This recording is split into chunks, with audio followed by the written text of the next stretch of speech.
Parabenizo ao pessoal da ornamentação que fez essa ornamentação tão bonita. Deus abençoe toda a equipe desta igreja. Primeira noite da nossa conferência, ontem, nós falamos sobre a igreja de Cristo é formada dos eleitos. E os eleitos têm as suas marcas. Vimos ontem 12 marcas de um eleito. Hoje pela manhã, nós vimos que a igreja de Cristo é formada por pessoas, por servos do Senhor, leais, fiéis e conscientes durante todo o tempo da sua vida. Seja o combate longo, seja o combate breve aqui, mas a marca é a fidelidade, o compromisso para honrar o Senhor. E eu rogo aos irmãos dessa igreja que correspondam a isso.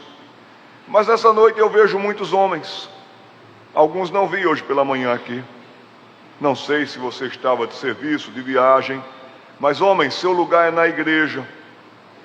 O homem é tão importante para as crianças. O homem é tão importante para o menino e para a menina que até mesmo a questão da sexualidade desses meninos e meninas passa muito pelo homem. Pelo amparo, pela proteção, pelo exemplo, pelo cuidado. Se vocês são machos cearenses, como eu sou macho pernambucano, essa visão de macho não deve dominar a gente, mas de homens de Jesus Cristo, em Pernambuco, em São Paulo, no Ceará. Sejamos bondosos, seguros, sejamos amigos dos nossos filhos. Essas crianças, meninos e meninas que nós oramos aqui, precisam de vocês, homens, como referencial.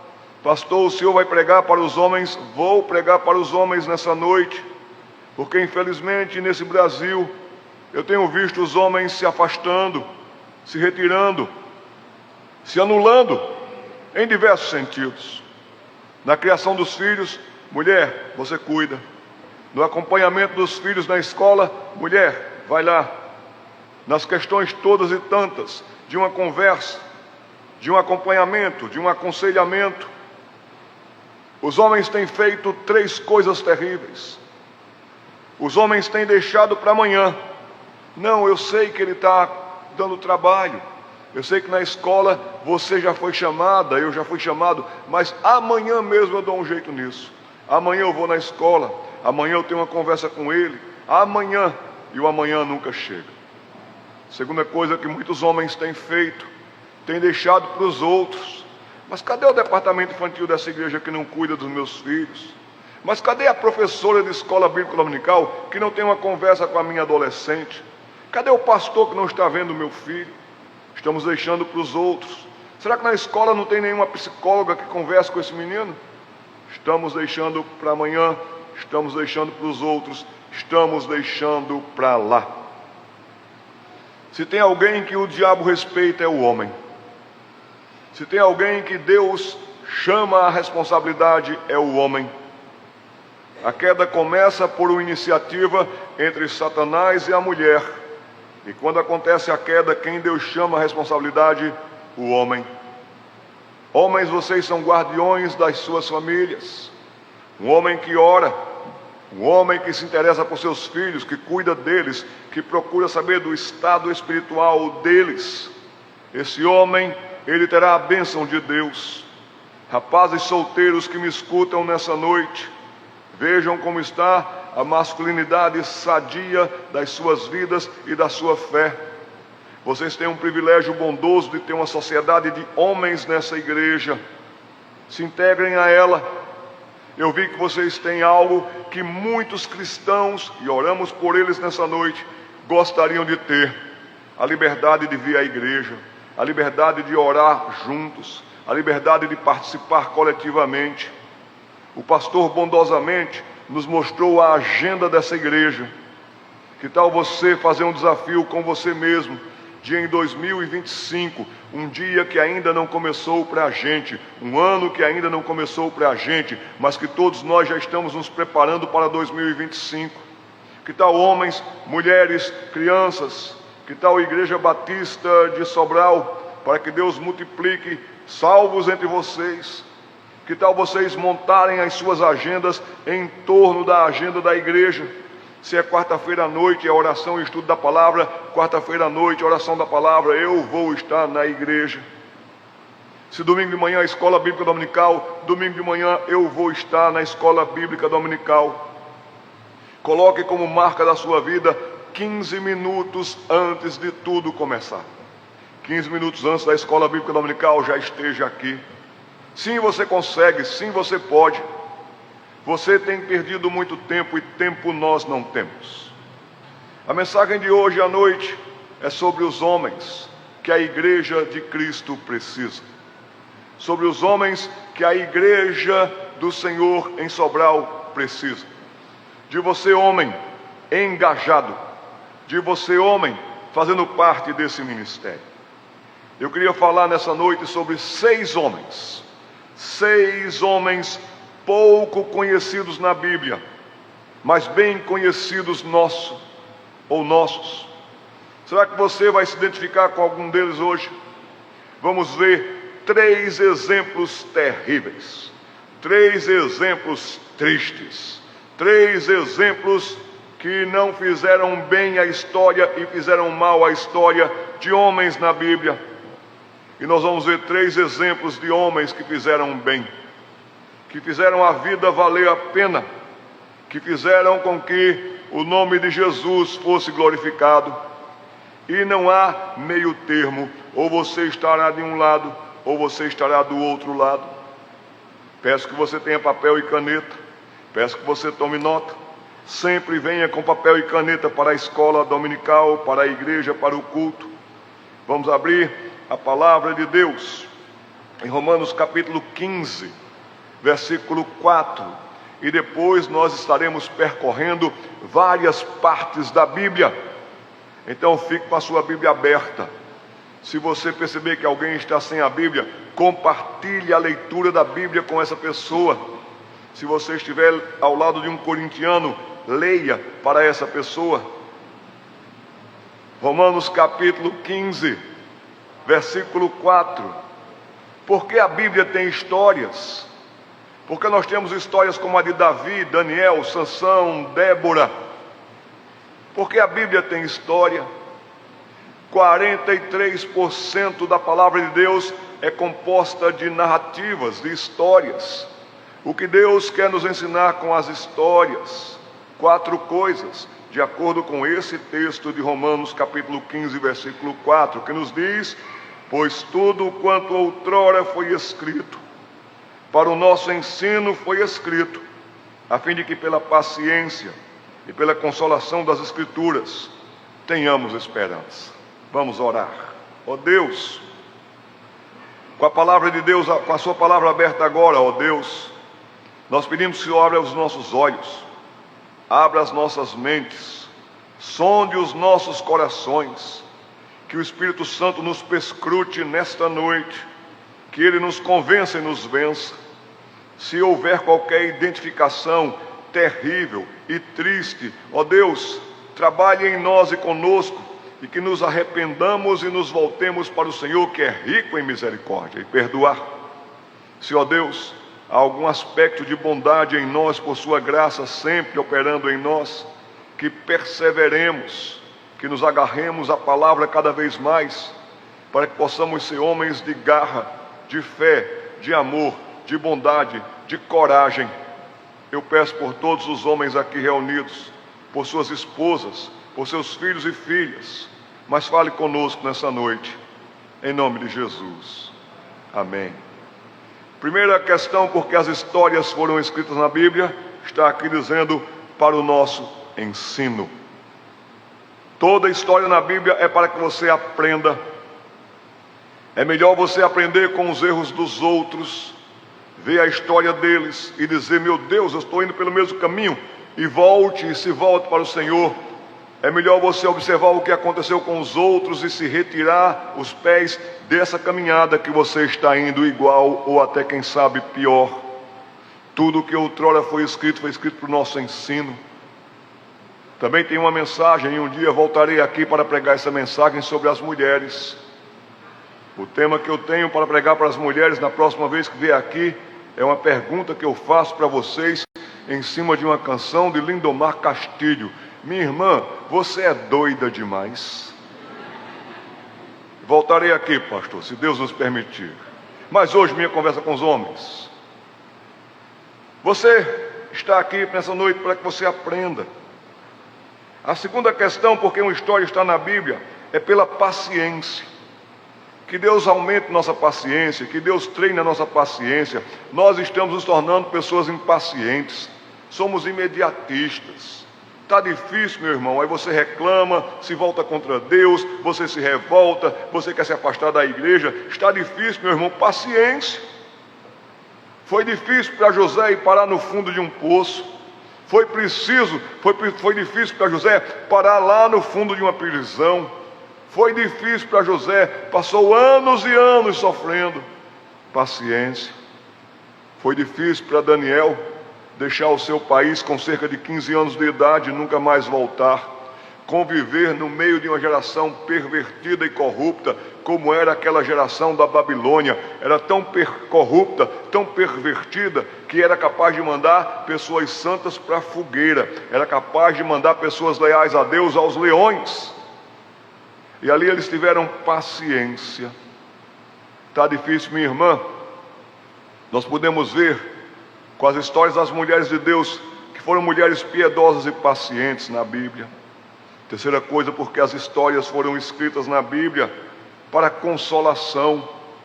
Se um homem como Daniel passou pelo que passou, se Ana passou pelo que passou, se Abraão, se Sara, se José, se esses homens e mulheres de Deus passaram por lutas e dificuldades, por que você e eu não passaríamos também? A situação está difícil. Paciência. Deus está trabalhando. Romanos capítulo 8, versículos 28 e 29. Todas as coisas cooperam para o bem daqueles que amam a Deus. Mesmo que seja uma enfermidade, uma dificuldade, um desemprego. Versículo 29 diz por quê? Porque Deus está formando o caráter do seu Filho em nós. O Salmo 119, versículo 71 diz: foi-me bom ter eu passado pela aflição, para que eu aprendesse os teus desígnios. Tem coisas que nós vamos aprender quando passarmos por momentos difíceis, mas em cada desses momentos a consolação do Senhor virá e estará sobre nós. A quarta coisa, porque uma história foi escrita na Bíblia, é para que nós tenhamos esperança. Hebreus capítulo 11 fala dos heróis da fé. Homens e mulheres estão ali, e eles venceram pela esperança, pela confiança na palavra de Deus. 6 homens pouco conhecidos na Bíblia, mas bem conhecidos nossos, e nós vamos folhear a palavra de Deus a partir de agora. Esteja atento, esteja observando, esteja abrindo a palavra de Deus. Mas antes disso, também gostaria de incentivar vocês a guardarem aí, tomarem notas sobre 4 realidades espirituais que nós homens não estamos percebendo. 4 realidades espirituais que nós homens não estamos percebendo.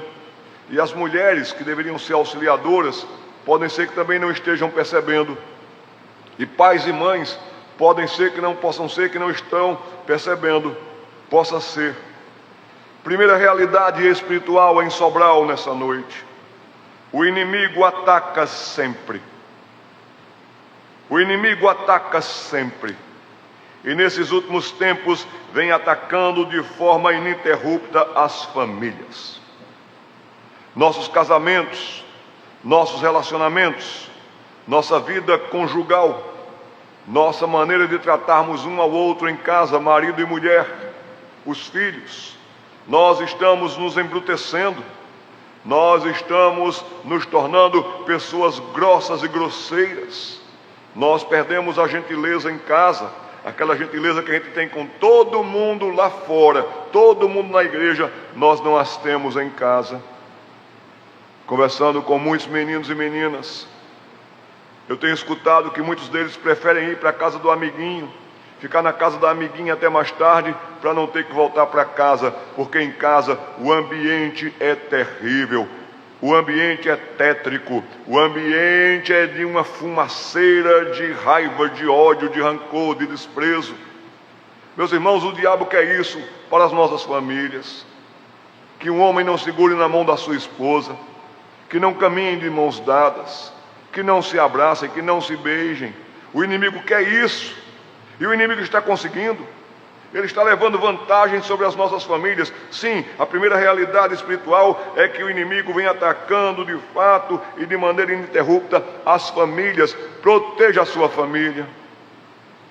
Cantamos muitos cânticos, a minha família, mas não fazemos o que esses cânticos também dizem. Segunda realidade espiritual, o inimigo vem atacando os homens, os chefes de família. Passamos por sufocos, dificuldades. Um homem sofre muitas pressões no seu local de trabalho. Trazer o pão, trabalhar, levantar, viajar é difícil. E ainda mais mulher, você fica reclamando. E ainda mais mulher, você fica aí com a sua língua que parece um serrote, que vem com tudo para tirar o ânimo dos seus maridos. Cuidado, porque se o inimigo ataca os homens e você está atacando os seus maridos, o seu marido, você pode estar colaborando com a obra de Satanás. Você não está para bajular o seu marido, jamais, não, isso não, mas para encorajá-lo, incentivá-lo. Hoje é o dia do pastor presbiteriano, e a minha esposa me mandou lá de Ribeirão Preto, onde moramos, uma mensagem tão bonita. Jader, parabéns, continue sendo esse homem de Deus, eu amo você. Isso me foi tão valioso, tão importante. Nós somos prontos para atacar, e nós somos muito lentos para reconhecer, homens e mulheres. Terceira realidade espiritual, os homens estão deixando cada vez mais rápido de cumprir o seu papel, dado por Deus, na bela ordem da criação. Estão abandonando os seus filhos na prática. Meninas estão sofrendo porque os homens não estão sendo presentes na vida dela. A menina é muito apegada com o seu pai. E se você, pai, não tem tempo, se você, pai, não tem palavras, se os seus braços não são de abraço, o inimigo levará vantagem.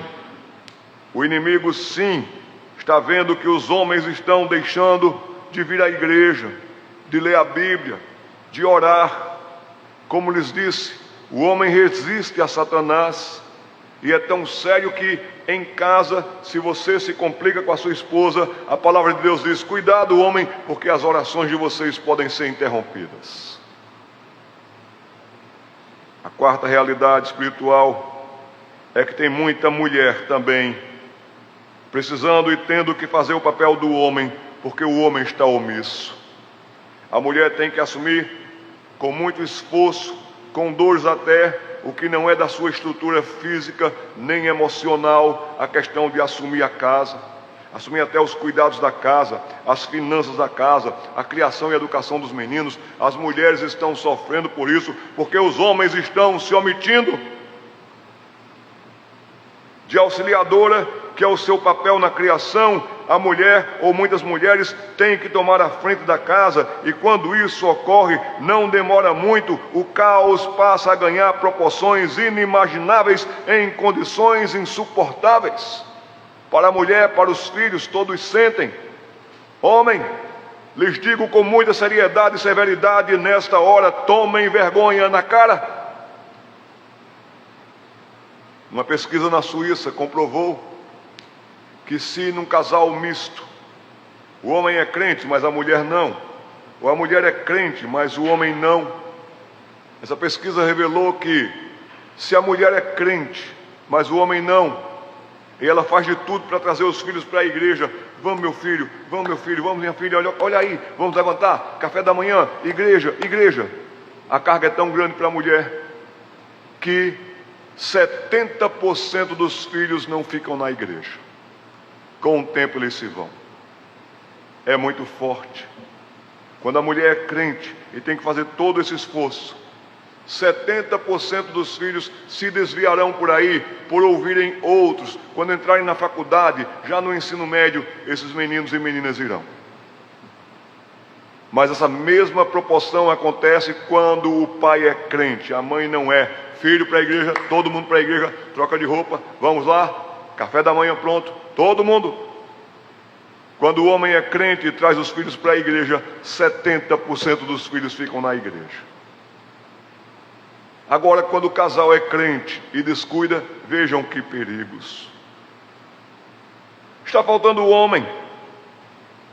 Está faltando o homem de Deus. Essa é a grande realidade. E vamos ver aqui 6 homens de quem você pode ser que nunca ouviu falar, ou que leu a Bíblia, e temos pessoas aqui que já leram a palavra de Deus várias vezes, mas são aqueles nomes escondidos na Bíblia. Primeiro homem, abra a palavra de Deus comigo no 2º livro dos Reis. Lá no Antigo Testamento, você vai encontrar, depois do livro de Samuel, o 2º livro dos Reis. E você vai ler comigo no capítulo 24. 2º livro dos Reis, capítulo 24.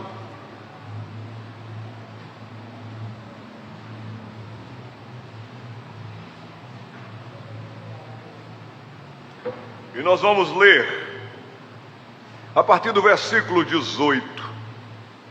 De quem falarei? Falarei de um homem e de um nome que talvez você não se lembrava, mas ele marcou história, triste história, e o seu nome é Zedequias. Zedequias, capítulo 24, a partir do versículo 18, nós lemos: tinha Zedequias a idade de 21 anos, quando começou a reinar. E reinou Zedequias 11 anos em Jerusalém. Sua mãe se chamava Ramutai, e era filha de Jeremias de Líbna. Esse Jeremias não é o profeta não, é outro Jeremias, viu gente? Aqui diz o versículo 19: fez Zedequias o que era mal perante o Senhor, conforme tudo quanto fizera Joaquim seu pai. Que coisa triste. Zedequias tem um pai, mas esse pai é nulo ou se anula. Zedequias tem uma mãe que não cuida dele, e ele reina para si. Ele reina para viver para si. Reinou 11 anos. É o momento de maior crise no país. É o momento em que a Babilônia está perto. A Babilônia já se aproximou. A Babilônia já está cercando. Mas Zedequias, ele acha que dá para viver do jeito que ele está. Ao lado de Zedequias eu colocaria uma definição sobre ele. Zedequias, tome nota, um homem vacilante. Zedequias, um homem vacilante. Você é um homem vacilante? Veja o que aconteceu com Zedequias, capítulo 25, versículos de 1 a 4. Sucedeu que no 9º ano do reinado de Zedequias, ele reinou 11, mas no 9º ano do reinado de Zedequias, e tem dia, tem hora, tem lugar, aos 10 dias do 10º mês, Nabucodonosor, rei da Babilônia, veio contra Jerusalém, ele e todo o seu exército, e se acamparam contra Jerusalém, e levantaram contra ela tranqueiras em redor. A cidade ficou sitiada até ao 11º ano do rei Zedequias. Você já percebeu, o homem, continuaremos com a leitura, que a sua cidade está cercada de forças espirituais terríveis. Há principados e potestades dominando esse lugar. Já percebeu que a escola do seu filho, da sua filha, está cercada? Tranqueiras são colocadas para que seu filho e sua filha não consigam mais transitar com felicidade. Será que você não percebeu que a sua casa está cercada? Zedequias passou mais 2 anos convivendo com tranqueiras. Quanto tempo você está assim, que você não toma uma atitude e dizer: não, Deus, me dê força, me dê coragem para que eu resista os dias maus. Mas você perdeu 9 anos da sua vida relaxando. Você perdeu 9 anos da sua vida descuidando, como no caso aqui de Zedequias. O texto continua dizendo no versículo 3, aos 9 dias do 4º mês, quando a cidade se via apertada da fome e não havia pão para o povo da terra, e você está deixando de trazer o alimento espiritual para o seu filho, e você está deixando de cobrir e de suprir as necessidades espirituais, morais, éticas da sua menina. Você está relaxando o homem. O versículo 4 diz: então a cidade foi arrombada e todos os caminhos da porta que está entre os 2 muros, perto do jardim do rei, e a despeito de os caldeus se acharem contra a cidade em redor, o rei fugiu pelo caminho da campina. Porém, o exército dos caldeus perseguiu Zedequias, o rei, e o alcançou nas campinas de Jericó, e todo o exército deste se dispersou e o abandonou. Está você fugindo da sua responsabilidade? Está você encontrando caminhos por aí?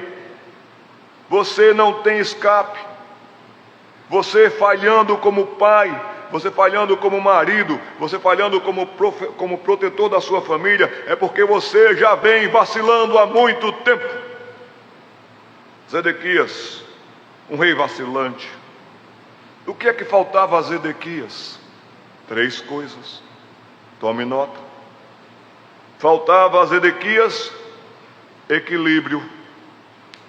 Como é triste um homem desequilibrado. Raivoso, furioso, brigão, xingador. Faltava a Zedequias equilíbrio. Faltava a Zedequias visão. E faltava a Zedequias decisão. Como você vê os seus filhos? Ah, pastor, como um peso, como um estorvo, você vai perder os seus filhos. Eu lhes digo com a autoridade de quem já trabalhou na FEBEM de São Paulo. E na FEBEM de São Paulo eu lidava com 600 dos mais perigosos marginais infantos juvenis do Brasil. E eu ficava impressionado como tinha filhos de crentes lá. E um deles falou para mim: professor, se meu pai tivesse me criado direito, se minha mãe tivesse intervido com razão, eu não estaria aqui. Zedequias não tinha uma visão de dizer assim: eu vou investir na vida desses meninos para que eles vivam para a glória de Deus. Ele não tomava uma decisão, ou seja, ele não tinha resoluções. Que coisa impressionante sobre Zedequias é que ele tem quase 50 referências dele, sobre ele, a respeito dele, no livro do profeta Jeremias. Mas não são referências nada boas. Que pena quando as pessoas, os seus próprios filhos, já não têm referência sobre você. Tem muita gente igual a Zedequias hoje aqui, se achando rei, se achando todo-poderoso, achando que o seu trono é para sempre. Não é. Tem muita gente nesse Brasil se achando o rei do gado, o rei da soja, o rei dos tribunais.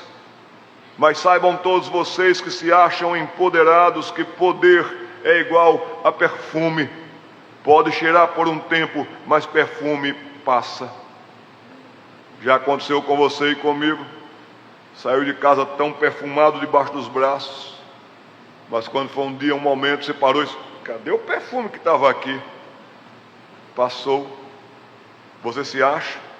Ah, porque quem sustenta essa casa sou eu, quem manda essa casa sou eu, quem fez essa casa fui eu. Pois saiba de uma coisa: esse seu poder vai passar. Meu querido, minha querida, tem pessoas que só estão vivendo para o momento, enquanto esses estão por cima, enquanto esses estão reinando, esses aí estão procedendo perfidamente, infantilmente e de maneira desregrada. Tem muito homem que não está amadurecendo, mas o tempo está passando, e esses que não amadurecem, envelhecem, e a pior coisa do mundo é uma pessoa velha que não viveu, que se iludiu. Um homem que amadurece vai sabendo que ele tem pouco tempo, poucas forças, mas que ele investe o seu tempo em oração e em ação. Tem muito homem aqui que não saiu mais da adolescência, que se acha o garotão. Tem muita gente que está da adolescência e o tempo passou, a adolescência. Chegou a idade de avô com a capacidade, mente e desejos e pensamentos de adolescente. Que pena. Homem, você está perdendo. Homem, você está perdido. O que aconteceu então com Zedequias?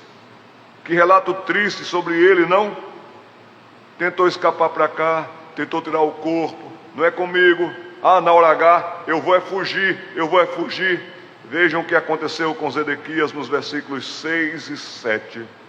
Versículos 6 e 7 diz: então tomaram Zedequias preso e o fizeram subir ao rei da Babilônia, a Ribla, o qual o rei da Babilônia lhe pronunciou a sentença. Sentença é: eu já julguei, eu já condenei, você não tem mais chance.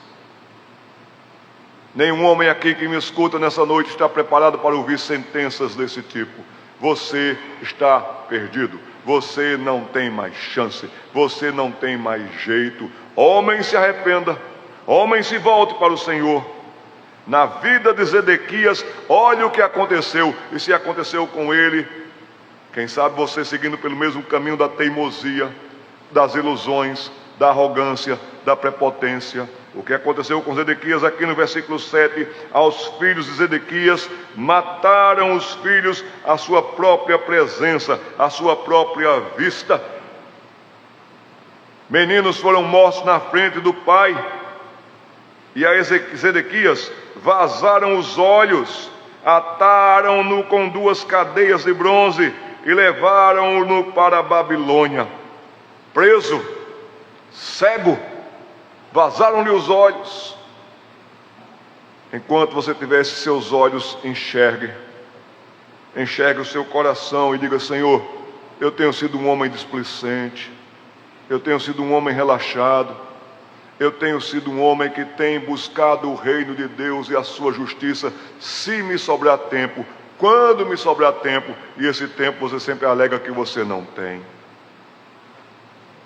Quarta-feira tem reunião de oração, homem. Que tal você assumir uma postura e dizer assim: eu venho orar, eu preciso vir orar.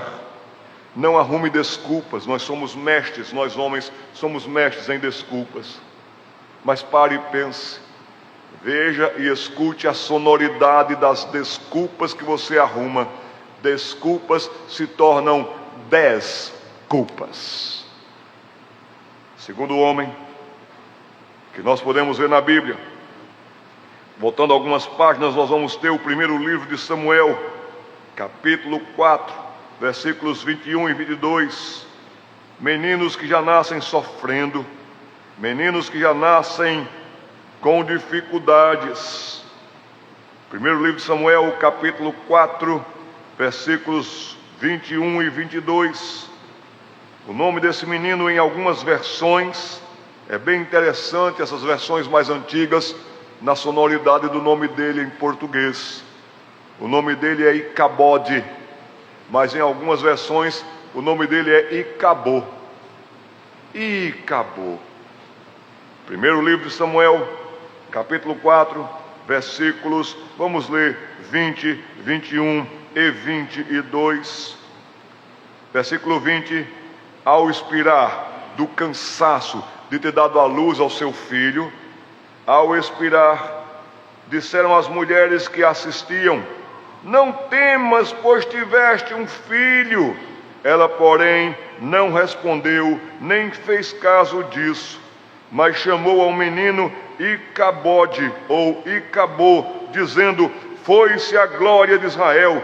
Isso ela disse porque a arca de Deus fora tomada, e por causa de seu sogro e de seu marido, que acabaram de falecer também na história. E falou mais essa mulher: foi-se a glória de Israel, pois foi tomada a arca de Deus. Se eu tivesse alguma coisa para dizer sobre Icabô, eu dizia: Icabô, seu nome pode ser traduzido como inglório, sem glória. O pai do menino é Finéias, que foi morto. O avô do menino é Eli, um sacerdote. Esse menino, na história, ele é neto e filho, e eu diria de crentes, por exemplo. Mas o que me deixa triste nessa história, e mães, prestem atenção nisso que lhes digo, versículo 20, quando esse menino nasce, ela não está nem aí, nem o abraça, e Cabode já nasce desolado, coitado. Seu nome lembra uma grave crise em Israel.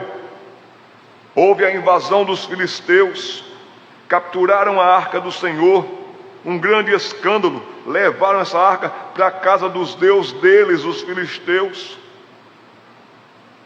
Cuidado, meus irmãos e minhas irmãs, porque se não defendermos a igreja, se não amarmos essa igreja onde Deus nos colocou, pode ser que meninos e meninas sofram, porque você que poderia ajudar no departamento infantil não está ajudando, você que poderia ajudar homem em alguma área dessa igreja, e há trabalho para todos nós estamos relaxando. Estão levando a glória de Deus da cidade de Sobral. Em Sobral, eu lhes digo uma coisa, não faltam igrejas em Sobral, mas falta o evangelho em Sobral. A seriedade com que nós devemos cuidar dos nossos meninos e meninas.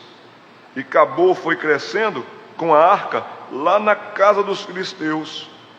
Essa arca chegou mesmo a ser colocada diante dos deuses deles.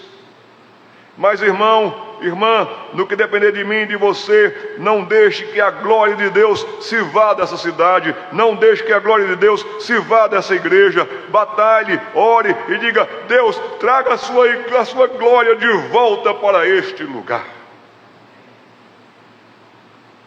Deus, traga a sua glória de volta para o departamento infantil dessa igreja, ou mantenha a sua glória no departamento infantil dessa igreja. Traga a sua glória.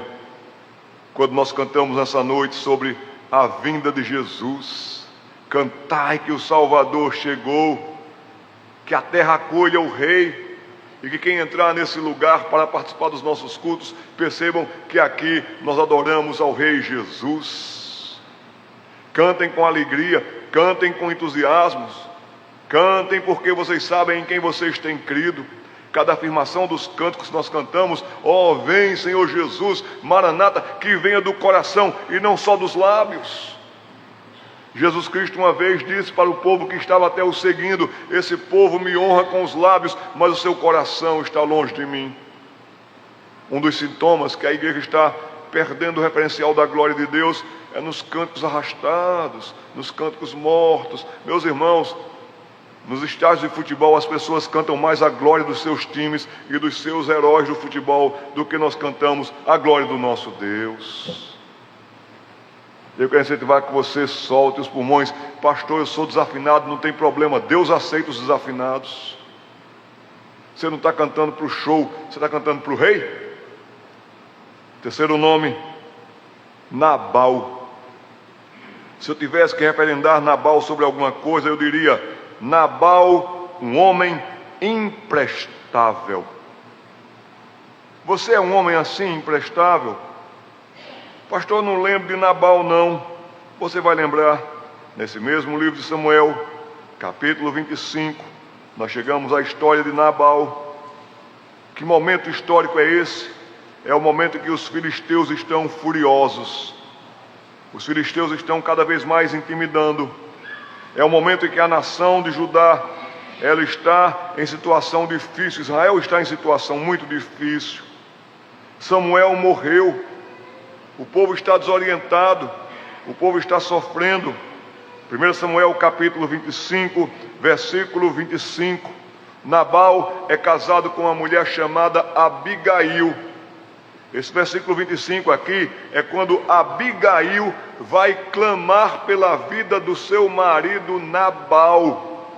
Nabal é tão doido, Nabal é tão deslocado, que Davi disse: eu vou matar Nabal.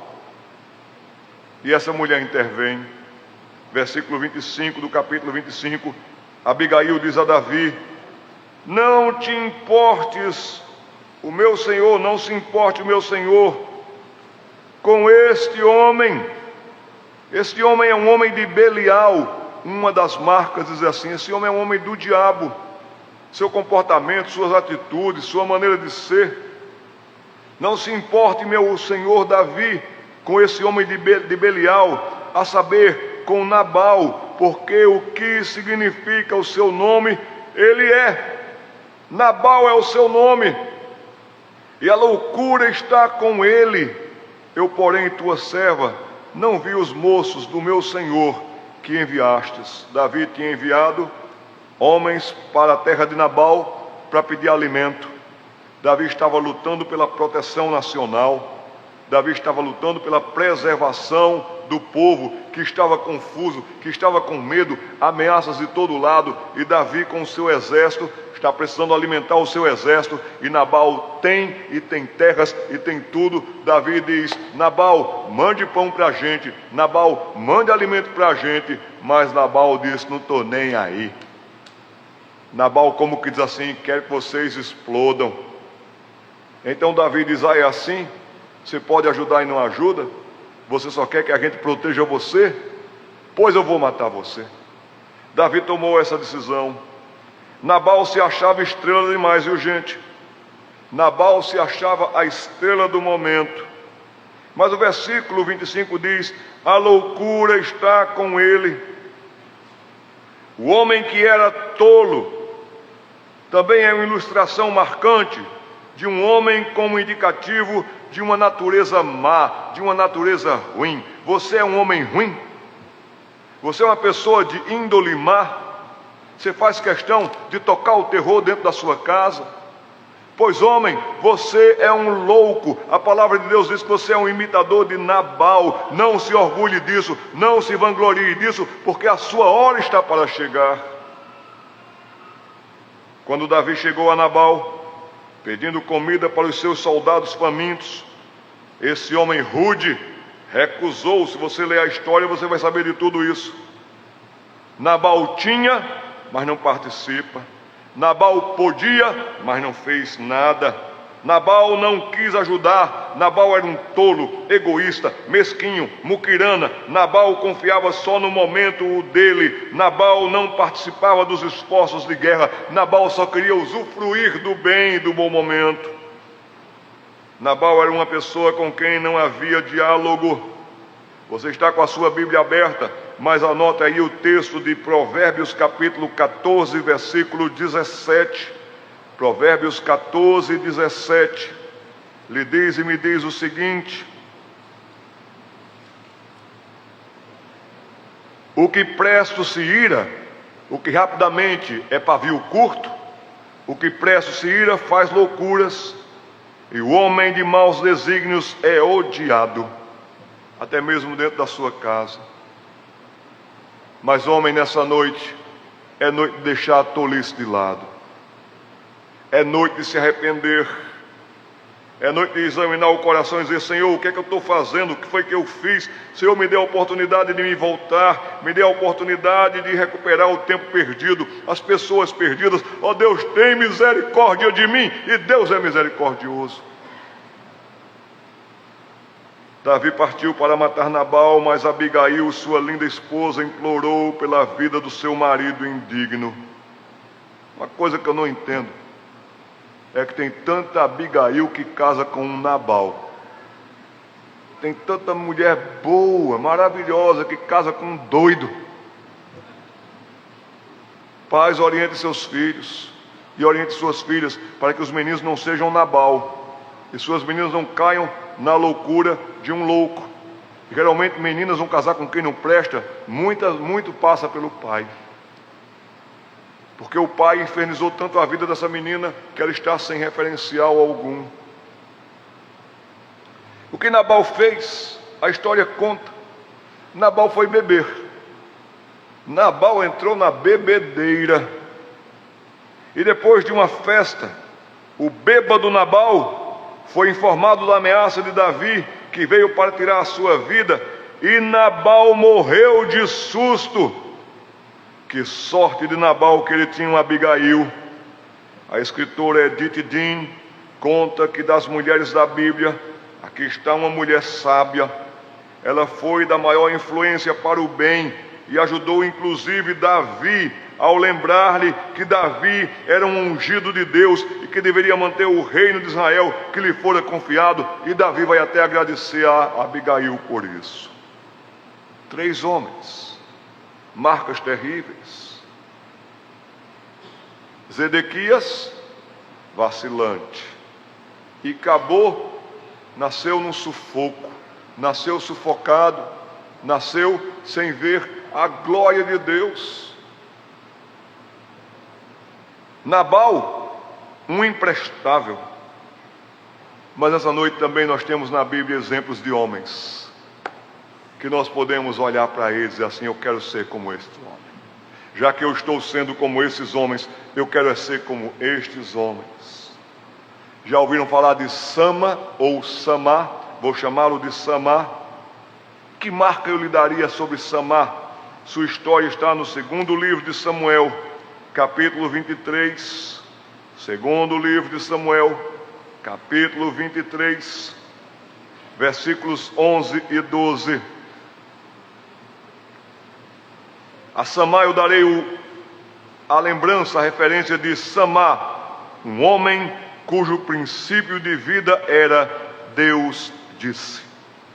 Samá, um homem cujo princípio de vida era Deus disse. Você é um homem assim? Deus disse, Deus falou, eu tomo iniciativas. Os terríveis filisteus continuavam perturbando tudo, arrasando com tudo. Sobral é uma terra arrasada de filisteus. Os filisteus dominam muito do ensino, muito das decisões dessa cidade. Os filisteus estão querendo acabar, no seu sentido, com Sobral. Versículos 11 e 12. Aqui diz: depois dele veio Samá. Samá é filho de Agé, o Ararita.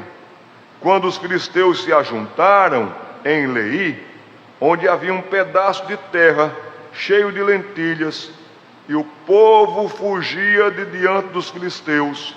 Versículo 12 diz: pôs-se Samá no meio daquele terreno e o defendeu, e feriu os filisteus, e o Senhor efetuou através de Samá grande livramento.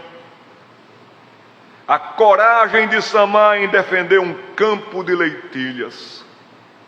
A maioria fugia. Não, deixa, não, eu não quero me comprometer, não, é muito difícil enfrentar os filisteus. Deixa mais um pedacinho de terra para eles. O que é um pedacinho de terra para eles? O que é um pedacinho de terra? É um pedacinho para plantio, é um pedacinho para lentilhas, é um pedacinho para alimento. Samá sabia da promessa de Deus.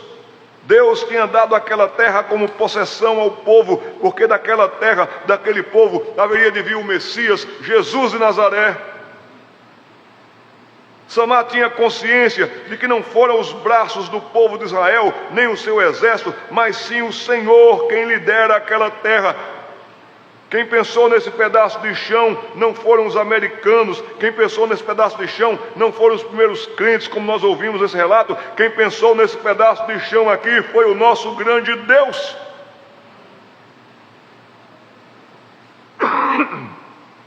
Porque queria o Senhor que aqui tivesse uma igreja. Porque queria o Senhor que aqui nós tivéssemos lugar para alimentarmos esperança, plantarmos esperança, colhermos alegria, colhermos adoração ao Eterno, plantarmos ensino, colhermos conhecimento. Deus quis que nesse pedaço de chão aqui nós criássemos as nossas famílias. Não tem lugar melhor para criar os filhos do que na igreja.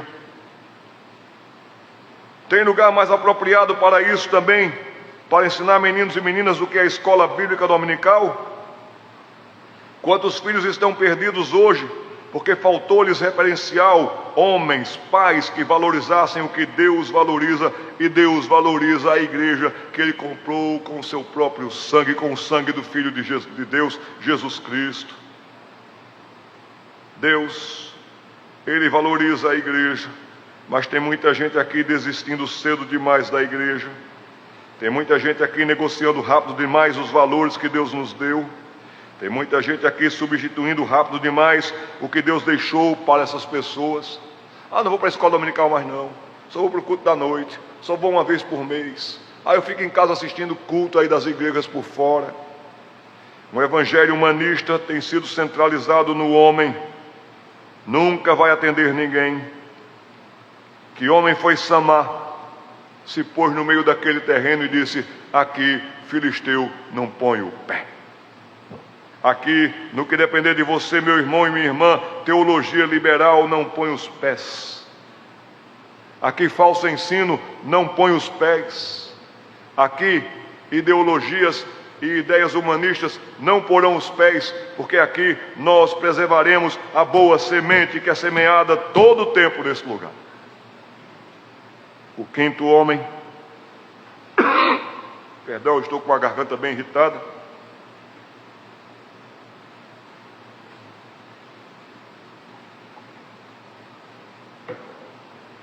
O quinto homem se chama Benaia.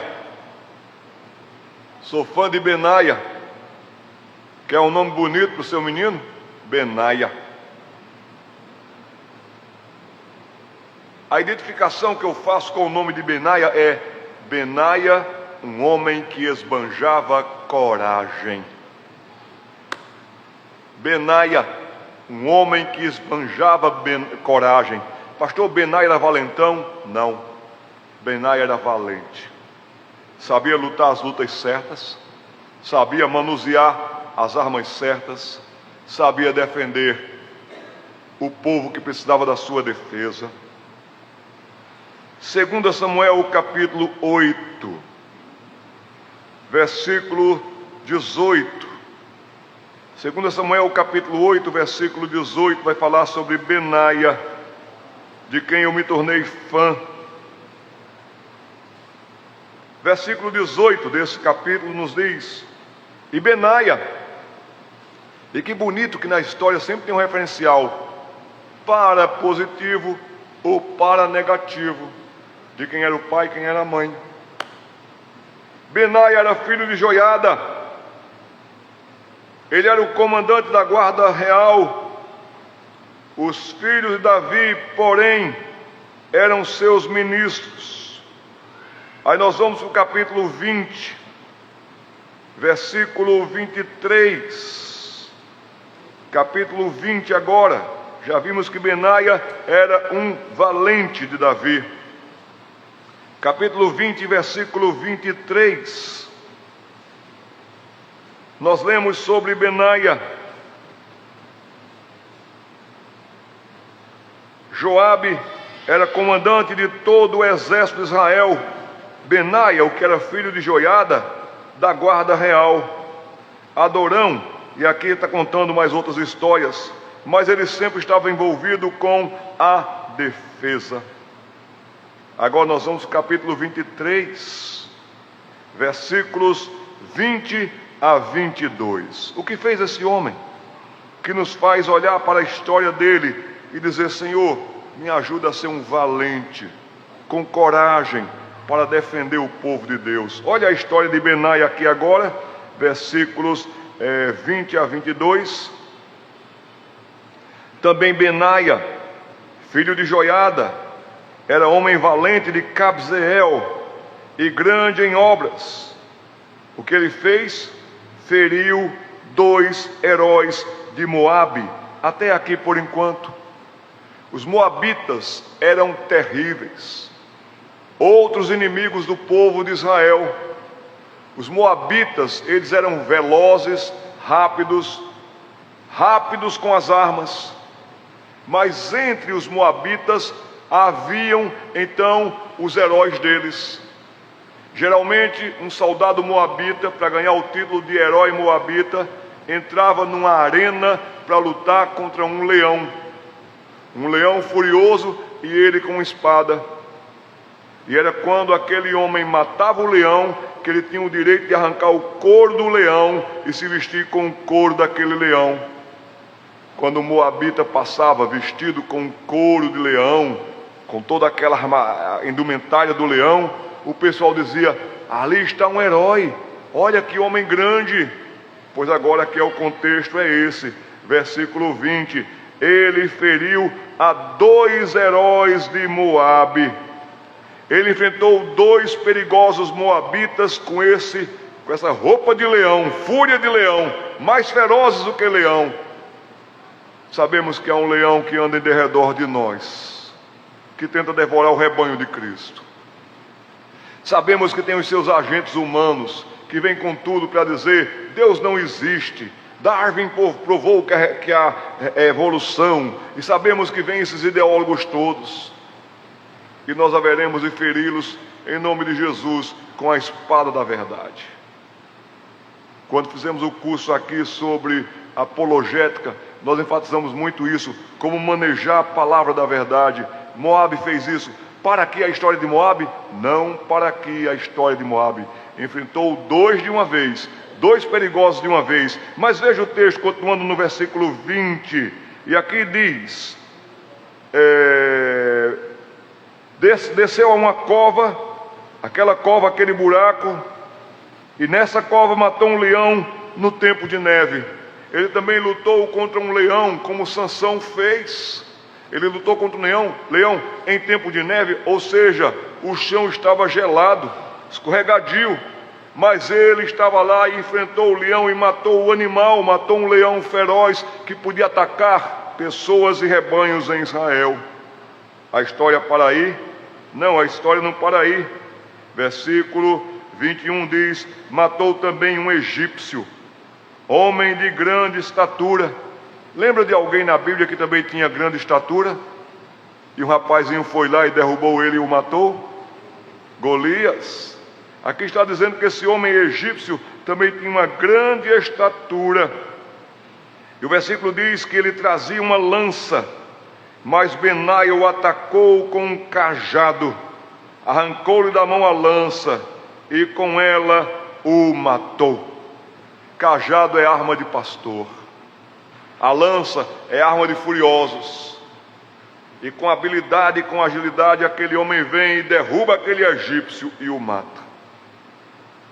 Que Deus nos dê homens, pastores, que saibam manusear muito bem as defesas da fé. Benaia nasceu num tempo dos mais violentos de combates na nação. Ele honrou o nome do seu pai, Joiada. Fiquei encantado aqui quando o nosso irmão estava relatando sobre os pastores. Fulano era filho do pastor fulano, e continuou com esta obra. Que tristeza para um pai é ver o nome de seu filho envolvido em qualquer coisa que desonre a maior herança que o homem tem, que é um belo nome. Absalão ficou marcado por ser um filho traidor. Os filhos de Eli ficaram conhecidos como devassos, mas Benaia era um filho que um pai, seu pai Joiada, podia dizer: sim, este é meu filho. Ele enfrentou e venceu. Por fim, o último homem dessa noite, Minanson, ou Minanson. Já ouviu falar dele? Não lembra dele? Essa minha mensagem aqui, ela é fruto de estudos que eu fiz durante um ano na minha vida, que eu comecei a procurar homens bem escondidos na Bíblia. Fui lá buscar um, buscar outro, e como nós vimos aqui, às vezes são poucos os versículos que falam deles, 2, 3 versículos no máximo, mas contam cada história desses homens de Deus. Mas tem um também de quem eu sou fã, Nanson. Vamos para o Novo Testamento dessa vez, para o livro de Atos, capítulo 21. Atos, capítulo 21. E nós vamos ver o versículo 16. Mais uma vez o contexto nos importa.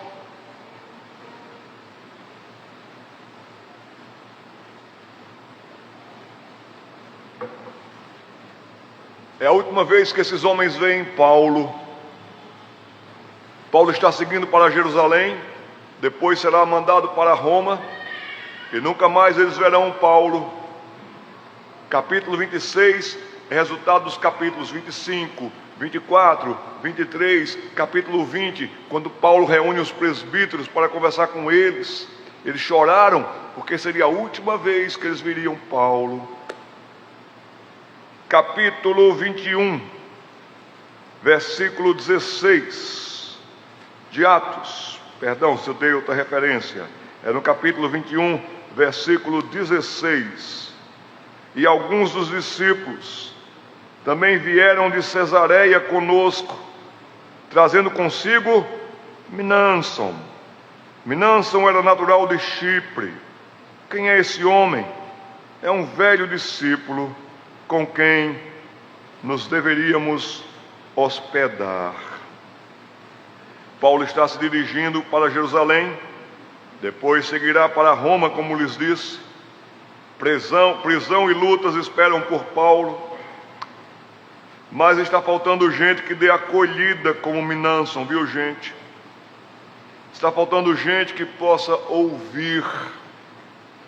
A tradição diz que Mnason foi um dos primeiros discípulos que seguiram a Cristo. Mas uma coisa bonita de Mnason é que ele é identificado como discípulo. Discípulo é sempre um aprendiz. Não se ache superior, não se ache dono da igreja, não se ache que você que sabe, os outros não. Aqui está um homem velho em idade, mas que coisa linda, um velho discípulo. Muitas vezes nós associamos a palavra com os jovens, e quando esses deixam a escola, é comum pensar que a educação, a formação terminou e que agora eles sabem de tudo. Não. Aqui está mostrando para a gente que um velho homem, discípulo do Senhor, não era velho demais para aprender. Você não está velho para aprender, meu irmão, minha irmã, independente da sua idade. Dá tempo de aprender. E quanto mais a gente aprende, mais a gente melhora. Wolfgang Goethe, filósofo alemão, dizia: eu já li muitos livros, mas esse livro me lê. Esse livro me lê. Que tal você investir esse novo ano em estudos? Pegue a sua Bíblia, pegue um bom comentário bíblico, pegue um caderno, faça suas anotações. Não deixe de aprender, porque Mnason, mesmo já idoso, estava disposto também a servir. Talvez ele não podia mais acompanhar Paulo fisicamente, mas podia auxiliar aqueles que foram chamados e qualificados para fazer isso, abrindo as portas da sua casa. Mnason estava contente em ajudar, mesmo que isso significasse dar acolhida apenas por uma noite aos obreiros de Deus. Ele via isso como um privilégio. Nunca é tarde demais para você e eu, homens, crescermos na graça e no conhecimento de Jesus Cristo.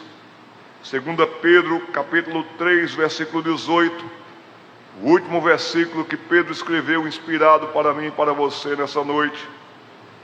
O último texto dele foi: antes, crescei na graça e no conhecimento do nosso Senhor e Salvador Jesus Cristo. Que você seja um homem como Mnason, que a sua história, enquanto passa o tempo, você aprende. Que você seja um homem como Benaia, corajoso para defender o povo de Deus e a honra de Cristo. Que você seja alguém como Samar, que valoriza um pequeno pedaço de terra, que valoriza a sua igreja local, porque daqui serão plantadas muitas sementes, que darão muitos frutos e fortalecerão a muitos, em nome de Jesus. Amém.